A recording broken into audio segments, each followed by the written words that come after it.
Nous sommes en présence de Monsieur Marius Boivin. Alors Monsieur Boivin, pouvez-vous vous présenter? Je vois que vous aussi vous avez le bel équipement Terre Comtoise. Est-ce que vous pouvez vous présenter? Donc Marius Boivin, je suis responsable APRO de la coopérative Terre Comtoise.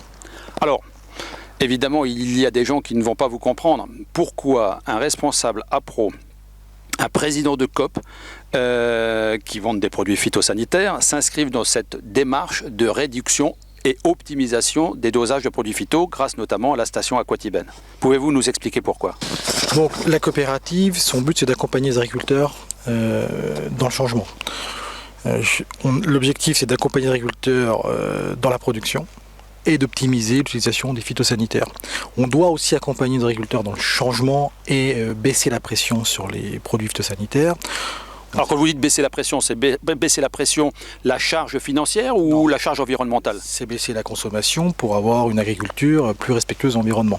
On sait bien qu'au niveau des phytos, un virage a commencé et on doit aider nos agriculteurs à gérer ce changement. Et donc la solution Aquatibène qui nous a été présentée est innovante et va nous permettre de baisser cette pression sur les phytos. Alors justement, aujourd'hui, en tant que coopérative, comment vous voyez les choses par rapport à la réduction des ventes de produits phytosanitaires? Alors c'est sûr que les phytos aujourd'hui c'est un enjeu. On va vivre à l'horizon 2021 un changement dans notre métier, la séparation de la vente et du conseil. Mais de toute façon, le modèle changera. Les phytos aujourd'hui, oui, sont importants au niveau de la coopérative, mais on doit apporter ce changement et on doit faire évoluer notre modèle. L'objectif avant tout, c'est accompagner les agriculteurs dans l'utilisation de ces phytos et le respect de l'environnement.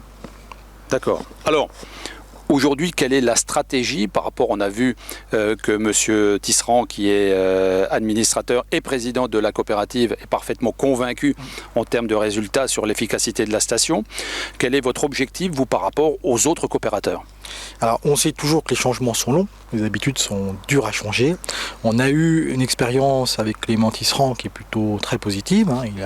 Avec son technicien, il a pu baisser ses doses de phyto, il en est satisfait aujourd'hui. Donc maintenant, on a un exemple concret qu'on doit faire connaître à nos agriculteurs et puis favoriser le développement de la station. Je ne vais pas vous dire que 100% des agriculteurs de Terre Comtoise auront une station. L'objectif, c'est qu'un maximum d'agriculteurs investissent dans ces stations pour baisser l'utilisation des phytos. Voilà, donc pour vous, c'est une réflexion avant toute chose écologique. C'est une réflexion écologique, mais aussi optimisation des produits.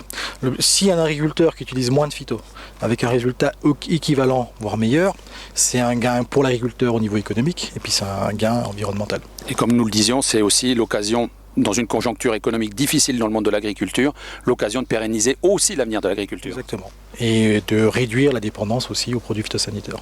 C'est aussi ce qu'attend la société d'aujourd'hui, c'est que l'agriculture doit réduire sa dépendance aux phytosanitaires. Aquatibène, la station, permet ça, et en même temps va permettre un gain, une performance économique à nos agriculteurs. Et une optimisation d'efficacité dans les parcelles. Exactement, donc ça a été concrétisé l'année dernière. On va refaire encore une campagne de toute façon de suivi avec Clément Tisserand et nos agriculteurs demain nous suivront dans cette démarche. Monsieur Boivin, merci et puis à très bientôt. À très bientôt.